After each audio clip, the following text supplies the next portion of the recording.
예배 가운데 주시는 하나님의 말씀은 사도행전 10장 1절에서 3절까지 말씀입니다. 가이사랴에 고넬료라는 사람이 있었는데 그는 이탈리아 부대라는 로마 군대의 백부장이었다. 그는 경건한 사람으로 온 가족과 더불어 하나님을 두려워하며 유대 백성에게 자선을 많이 베풀며 늘 하나님께 기도하는 사람이었다. 어느 날 오후 3시쯤에 그는 환상 가운데서 하나님의 천사를 똑똑히 보았다. 그가 보니 천사가 자기에게로 들어와서 고넬료야 하고 말을 하는 것이었다. 아멘. 교회에서 배우는 가족 사랑, 교회에서 배우는 가족 사랑입니다. 우리 한국 분들은 오래 사시기로 말하면 이 세계에서 몇째에 가는 오래 사시는 분들입니다. 특별히 한국 할머니들은 웬만하면 다 오래 사십니다. 제 가까운 분 중에 연세가 많이 드셨는데 증손주를 보신 분이 계세요. 기억이 좀 깜빡깜빡 하세요.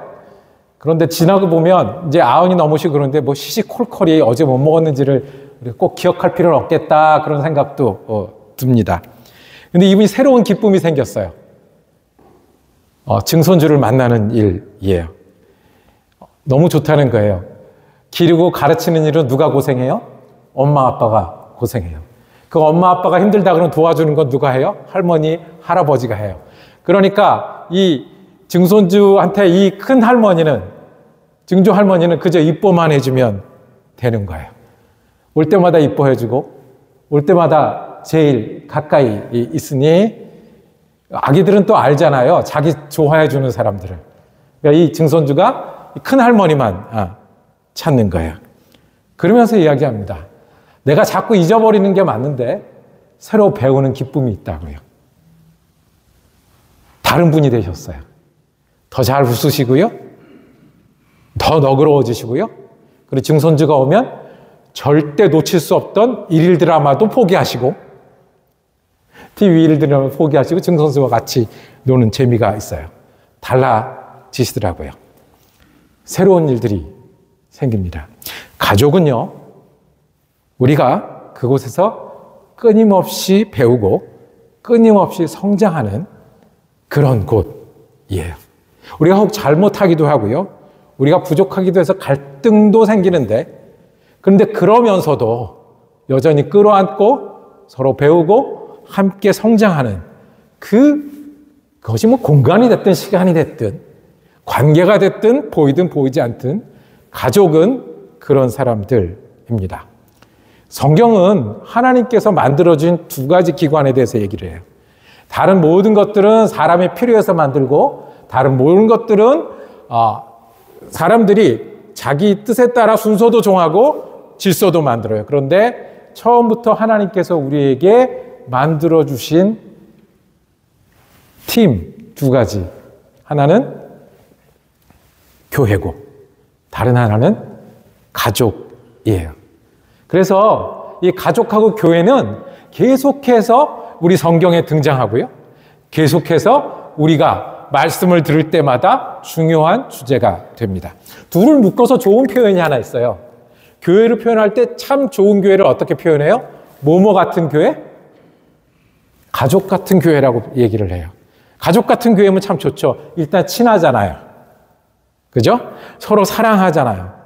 편 들어주잖아요. 또 어떨 때 막 봐주잖아요. 그죠? 도와주기도 하고 서로 배우기도 하고 또 가끔 어려운 일이 생기고 관계 가운데 갈등이 생겨도 가족은 가족이에요. 시간이 지나면 회복되기도 하고 또 어려움을 함께 극복하기도 해요. 그러니 가족 같은 교회란 표현은 참 좋은 표현이고 우리가 반복해서 쓰는 표현이에요. 그런데 한번 뒤집어 볼까요? 우리가 잘 안 쓰는 표현. 가족하고 교회를 뒤집으면. 여러분, 교회 같은 가족은 어떠십니까? 성경에는 온통 교회 얘기인데, 성경에는 온통 가족 얘기인데, 이걸 뒤집어서 교회 같은 가족은 어떻습니까?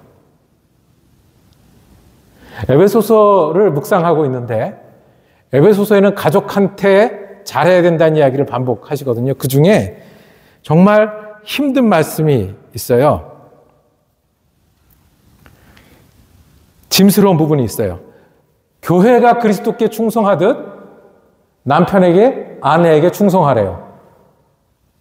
가능합니까? 교회는 그리스도께 충성해도 이 인간한테, 이 오빠한테 순종하는 거? 반대로요. 아내를 사랑할 때 어떻게 사랑하냐면 그리스도가 교회에게 다 준 것처럼. 그리스도가 교회에게 뭐를 주셨죠? 우리가 생각할 수 있는 좋은 단어들, 사랑도 주시고 시간도 주시고 평안도 주시다가 뭐까지?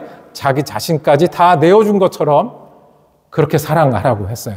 그래서 저는 이 말씀을 읽을 때마다 성경 말씀이고 우리가 따라야 되는데 굉장히 짐스러웠어요. 죽으란 얘기 아닙니까? 예수님이 우리를 위해 죽으셨으니까 죽으란 얘기 아닙니까? 어떻게 교회가 그리스도께 순종하도 순종할 수 있겠습니까? 좀 바꿔서 교회 같은 가족이라고 우리가 표현할 때 부르심으로 듣는 겁니다. 다시 말해서 우리가 목표가 되는 거예요. 내가 이것을 다 실천하지 못하고 내가 이렇게 부족하고 내가 남편과 아내, 부모와 자녀가 이렇게 지내면서 정말 그리스도가 다 준 것처럼 그렇게 못하는데 우리가 어디까지 가면 좋은지를 주님이 부르셨다고 하면 우리가 지금보다 조금 더 낫고 지금보다 더 예수를 잘 믿고 지금보다 더 그리스도를 닮아가서 어디까지요? 이렇게까지. 교회와 그리스도의 관계처럼 예수님이 교회에게 다 주신 것처럼 교회가 예수님 때문에 존재하고 예수님 말씀을 따르고 예수님 말씀 듣고 흩어지는 것처럼 그렇게 하는 게 부르심이라고 하면 우리가 거기까지 가는 게 우리 예수 믿는 가족 사랑이 목표라고 하면 이 표현도 가능하지 않겠습니까? 교회 같은 가족. 교회가 예수님께 하듯 예수님이 교회에게 다 주셨듯. 오늘 말씀을 통해서 교회 같은 가족은 어떻게 서로 한 팀이 되고 사랑하는지 성경의 가르침을 보기를 원합니다. 첫 번째, 우리가 교회에서 믿고 교회에서 일하는 게 주님을 향한 믿음이고 순종이듯이 어떻게 해요? 가족을 위하는 것은 믿음입니다. 영적인 일인 거고요. 주님께 순종하는 겁니다. 가족을 위하는 게 뭐라고요? 믿음이고요. 영적인 일이고 순종이에요. 디모데전서 5장 8절을 한번 제가 천천히 읽겠습니다. 누구든지 자기 친척, 특히 가족을 돌보지 않으면 그는 벌써 믿음을 저버린 사람이요 믿지 않는 사람보다 더 나쁜 사람입니다. 가족을 돌보지 않으면 믿음을 저버린 사람이라고 얘기를 합니다. 믿는 사람은 가족을 돌보는 사람이라고 말합니다. 이 이야기가 어떻게 나왔냐면 과부 이야기 때문에 나왔어요. 그 초대교회 안에는 과부가 있었어요. 어떤 분이냐면 돌볼 분이 없는 나이 많이 드신 분.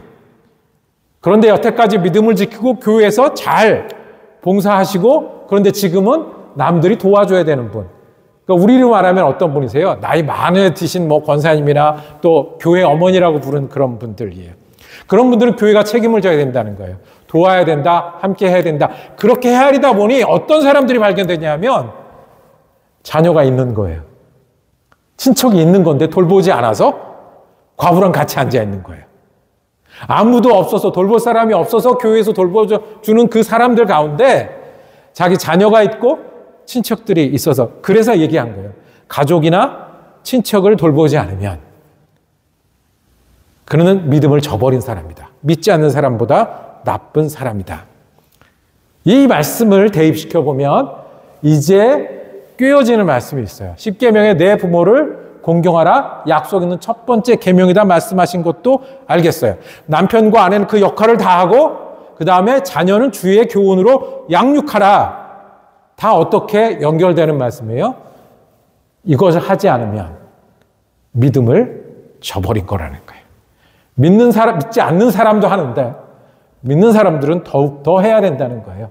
믿음을 저버리는 게 나쁘고 안 하는 게 나쁘다는 게 아니라 믿는 사람이라면 더욱 더 해야 한다는 거예요. 핏줄은 땡긴다고 고슴도치도 자기 자식은 예쁘다고 우리가 가족들은 저절로 사랑하게 되어 있습니다.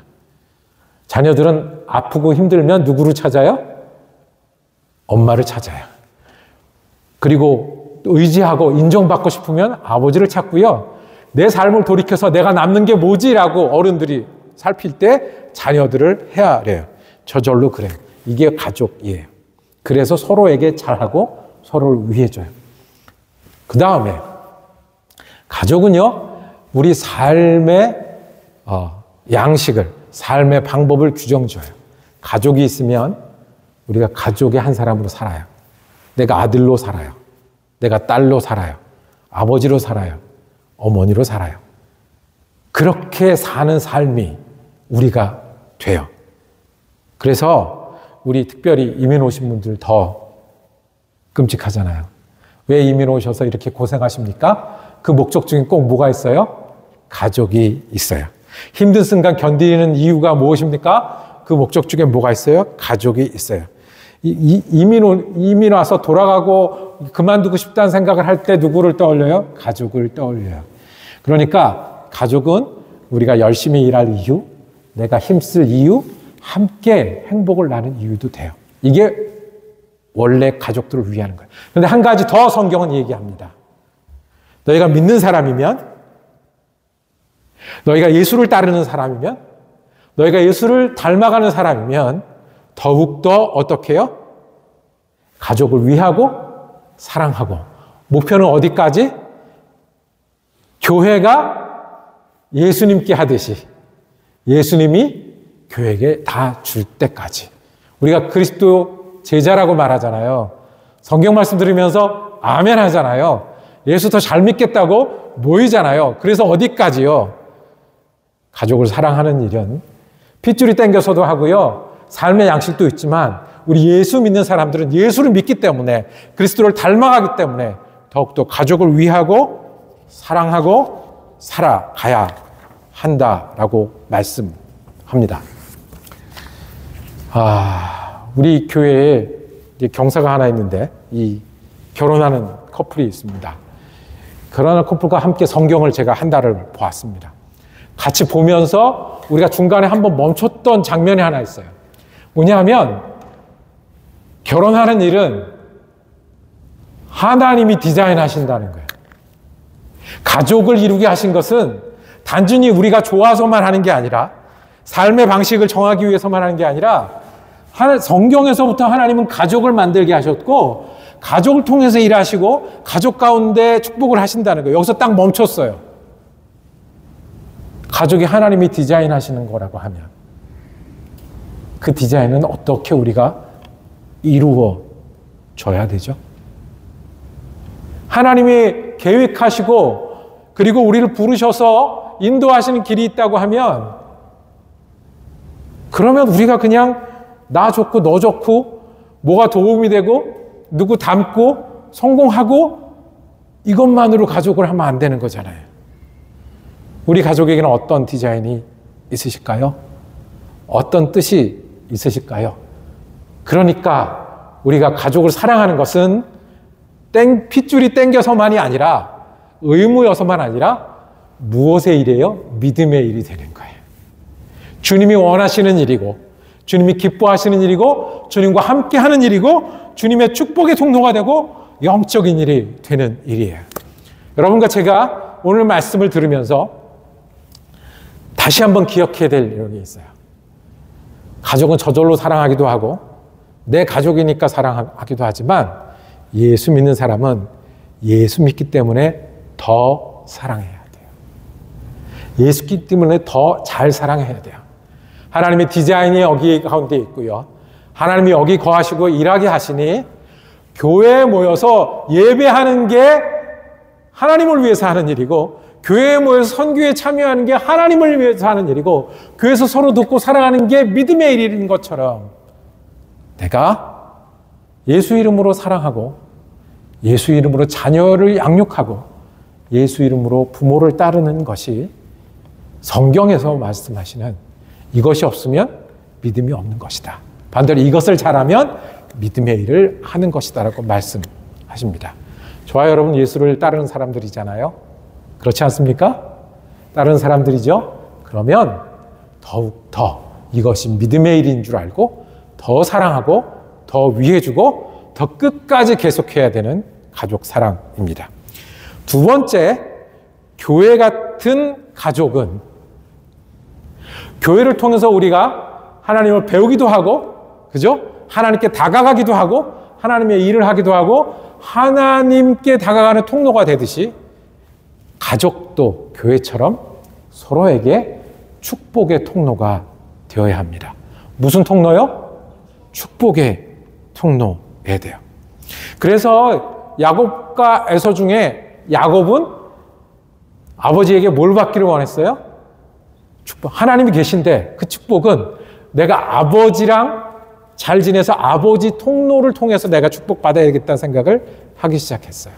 요셉은 자기 자녀들을 야곱에게 데려와서 우리 자녀들을 축복해 주세요. 우리가 할 수 있는 것, 내가 잘해야 되는 것도 있지만 아버지 통해서 우리가 받아야 될 축복도 있습니다. 하나님께서 축복을 주시는데 교회를 통해서도 주시고 그 다음에 어디를 통해서 또 주실까요? 집안에 아기가 있으면 그 아기를 축복하시기 위해서 하나님은 누구를 통해서 일하실까요? 집안에 어른이 계신데, 도움이 필요한 어른이 계신데 하나님이 그 어른을 도우시려면 누구를 통해서 축복을 주실까요? 그래서 교회하고 그리스도의 관계처럼 그렇게 사랑하라고 말씀하셨습니다. 오늘 읽은 말씀은 사도행전 10장에 고넬료라는 사람이 나옵니다. 이름처럼 이것은 유대 이름이 아니라 로마 사람이에요. 가리사야에 있는 고넬료라는 사람이 있는데 부대에 있는 군대 백부장이었다라고 말씀합니다. 가이사랴는 예루살렘에서 서쪽으로 계속 오다가 어디까지요? 바닷가에 있는 항구 도시였고요. 가이사랴라는 이름처럼 뭐가 있는 도시일까요? 가이사랴. 시저의 도시, 케사르의 도시. 여기는 로마 총독이 머무는 곳이에요. 군대를 데리고. 그러니까 가이사랴에 군대가 있었고 거기서 백부장을 한다까지는 특별한 게 아니었어요. 고넬료라는 이름은 유대 이름도 아니었어요. 그런데 이렇게 표현합니다. 2절입니다. 그는 경건한 사람으로 온 가족과 더불어 하나님을 두려워하며 유대 백성에게 자선을 많이 베풀며 늘 하나님께 기도하는 사람이었다. 이거는 특별한 거예요.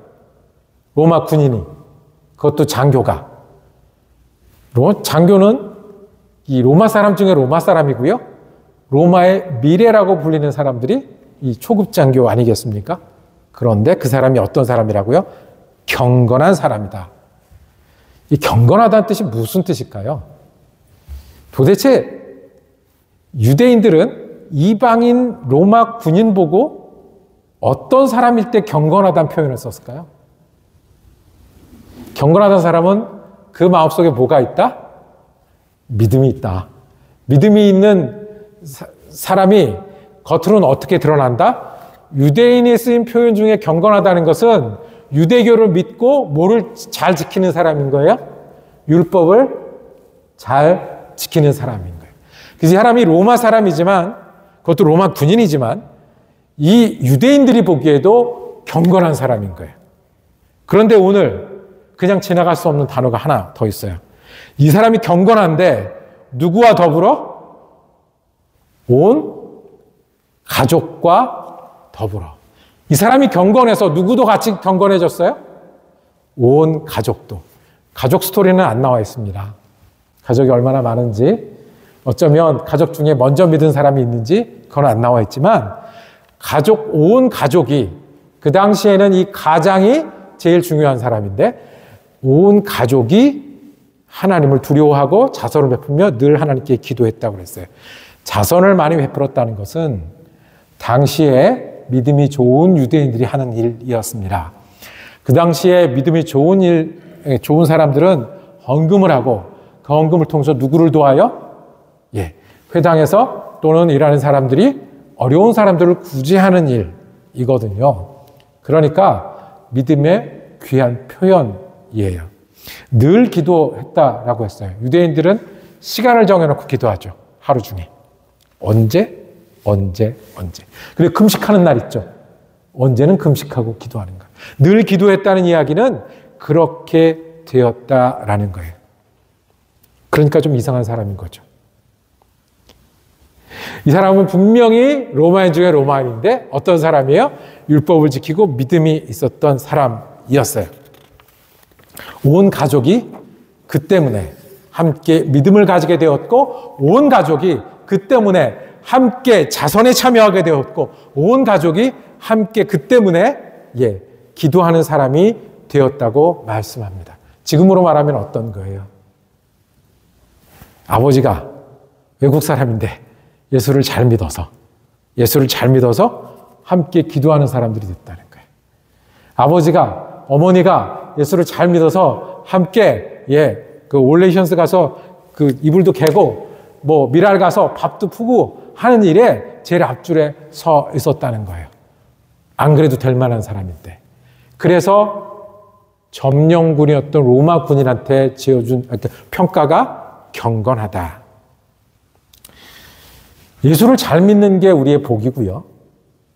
성령의 9가지를 열매를 맺어가는 게 그리스도인의 목표고 결과라고 하면, 그렇게 잘 믿게 하기 위해서 주님은 누구를 통해서 일하실까요? 누구를 통해서 움직이실까요? 누구를 통해서 함께 하실까요?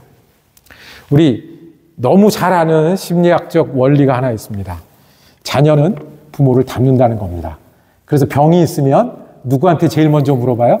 뭘 제일 먼저 물어봐요? 그 집안의 가족 중에 그 병에 있는지 없는지. 알코올에 약한 분이 있어요. 알코올에 중독에 걸린 분이 있어요. 그러면 제일 먼저 뭐 물어봐요? 부모님 중에 알코올 중독이 있는지 없는지. 알코올을 하는 사람을 너무너무 유난히 싫어하고 맨날 싸우는 사람이 있어요. 그러면 뭘부터 물어봐요? 제일 먼저 가족 중에 그것 때문에 힘들어했던 적이 있는지 없는지. 이게 이제 가족인 거예요. 이게 가족인 거예요. 그러면 하나님은 우리 가운데 무엇을 나누기를 원하실까요? 우리는 죄인이고요. 세상이 죄되어서 안 그래야 되는데 나쁜 거를 하는 습관을 가족들에게 배우기도 합니다. 말투도 가족들에게 배우기도 합니다. 가치도 가족들에게 배우기도 합니다. 그런데 하나님이 우리를 축복하실 때 무엇을 나누기를 원하셨을까요? 교회에서는 기도하는 사람이 소중합니다. 기도하는 사람들의 숫자가 소중합니다. 서로를 위해서 모이는 사람의 숫자가 소중합니다. 그래서 목사도 있고 임원도 있고 기도하는 어머니들도 있습니다. 집에서는, 가정에서는 하나님은 누구를 부르실까요? 하나님은 누구를 통해서 일하실까요? 함께 기도해야 될 일이 있는데 기도할 사람이 필요하면 누구를 부르셨을까요? 고넬료 집안에는 누구를 보내셨어요? 고넬료를 보내셨어요. 새 일을 시작하게 하셨어요. 우리는 무엇을 할 수 있을까요? 미국 목사님이 쓴 책에서 같이 눈물이 뜨거워지면서 본 그 스토리가 하나 있는데, 교회는 큰 교회인 거예요. 큰 교회인데, 큰 교회가 사람들이 한꺼번에 예배드리고 한꺼번에 나가잖아요. 나갈 때 항상 한쪽 구석에 앉아있는 청년이 있었대요. 항상은 아니고 가끔. 그 청년 얼굴이 굉장히 어두워요. 어떤 날은 울고도 있어요. 그 청년이 그런 걸 몇 번을 목사님이 본 거예요. 큰 교회니까 서로 다 알고 친하진 않잖아요. 그 청년에게 가서 물었어요. 내가 당신 여기 앉아있는 걸 몇 번 봤다. 그런데 항상 얼굴이 어둡더라. 어떤 날은 울더라. 왜 그러냐? 라고 물었어요. 오늘 아버지가 교회를 오시기로 하셨는데 오늘도 안 왔어요. 그러니까 그 청년이 거기 앉아 있었던 때는 자기 아버지를 교회로 초대하고요. 그거를 기다린 거예요. 청년이 무엇을 위해서 기도하는 사람이겠습니까? 청년이 무엇에 가슴을 졸이는 사람이겠습니까? 그러면 그 청년은 아버지를 위해서 어떻게 살겠습니까? 아버지에게 하는 말투는 어떻겠습니까? 아버지를 만났을 때 어떤 태도를 가지고 살겠습니까? 주님은 우리에게 가족의 디자인이 있다고 하면, 우리에게 주실 축복이 있다고 하면 서로를 통해서 부르시고 인도하시고 함께 하실 겁니다. 우리가 함께 기도하는 식탁에서, 함께 손잡고 오는 교회에서, 그리고 때로는 어렵고 힘든 이야기를 들어주는 전화에서,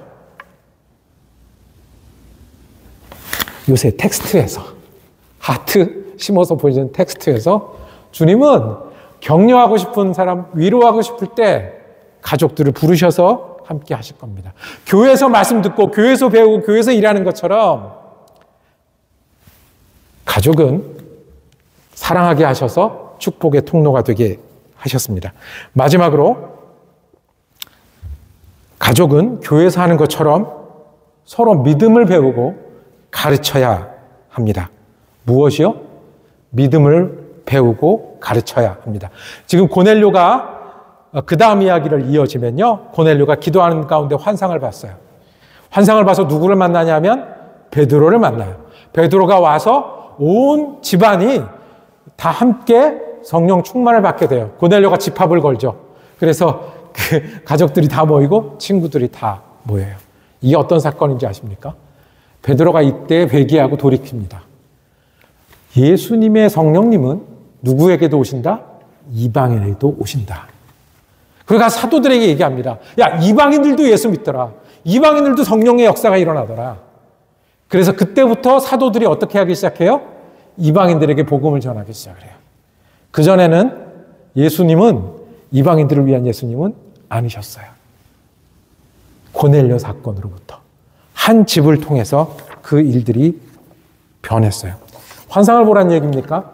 기도해서 우리가 세상을 뒤집어라는 얘기가 아닙니까? 아니요.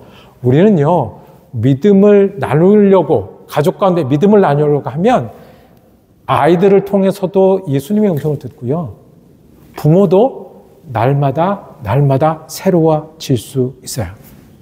이것이 주님이 우리에게 말씀하시는 거고 가르쳐 주시는 말씀이에요. 우리가 더 좋은 부모가 될 수 있을까요? 더 좋은 자녀가 될 수 있을까요? 우리 하던 일 계속 하잖아요. 고집은 점점 더 세지잖아요. 말은 점점 더 짧아지잖아요. 그리고 여태까지 이랬는데 뭐가 되겠냐라고 생각하잖아요.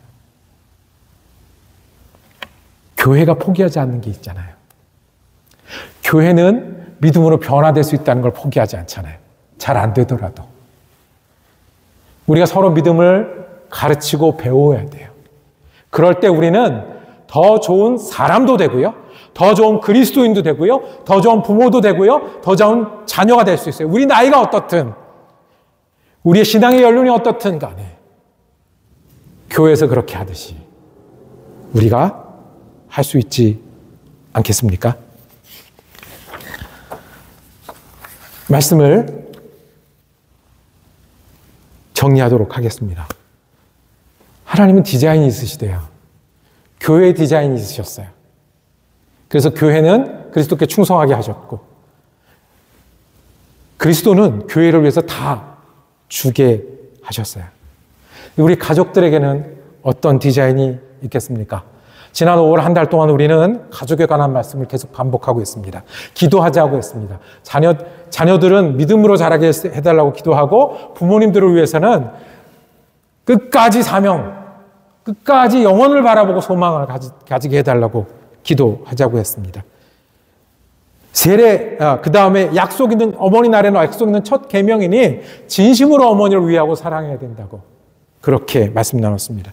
지난주에 세례받는 날, 우리가 죄인이니까 겸손해야 되고, 우리가 은혜 받았으니 새 삶을 살아야 되고, 그렇게 하는 일을 계속하는 교회가 되고 가정이 되어야 된다고 반복했습니다. 오늘 다시 교회 같은 가정이 되기를 원합니다. 교회 같은 가정, 교회에서 우리가 주님의 일을 하듯 믿음으로 일을 하듯 우리 가정에서 우리가 믿음으로 서로를 위하고 사랑하는 가족들이 되기를 원합니다. 교회처럼, 교회에서 그런 것처럼, 교회가 우리에게 그런 것처럼 서로에게 축복의 통로가 되고 격려의 통로가 되고 하나님이 계심을 보고 하나님 계심을 배울 수 있는 통로가 되기를 원합니다. 그리고 마지막으로 교회에서 그런 것처럼 끝까지 변하고 끝까지 배우고 끝까지 예수 믿는 사람으로 더 나아지는 그런 가족이 되기를 원합니다. 교회와 같은 가정, 그것이 우리를 그리스도로 부르시고 그리스도가 사랑한 것처럼 가족들을 사랑하라고 부르신 뜻인 줄로 믿습니다. 기도하겠습니다. 주님, 우리의 가족을 주셔서 감사합니다. 가족을 사랑하고 가족과 함께 지내게 해주셔서 감사합니다. 우리가 이것이 믿음의 일인 줄 알고 예수 믿기 때문에 더 위하고 더 사랑하는 가족 되게 하여 주시옵소서. 주님이 우리 가운데 일하시고 우리를 축복의 통로로 삼으셨음을 믿고 서로에게 축복의 통로가 되는 가족 되게 하여 주시옵소서. 서로 배우고 믿음을 가르치고 믿음을 배우며 더욱더 그리스도인으로 변해가는, 자라가는, 성장하는 우리 가족들 되게 하여 주시옵소서.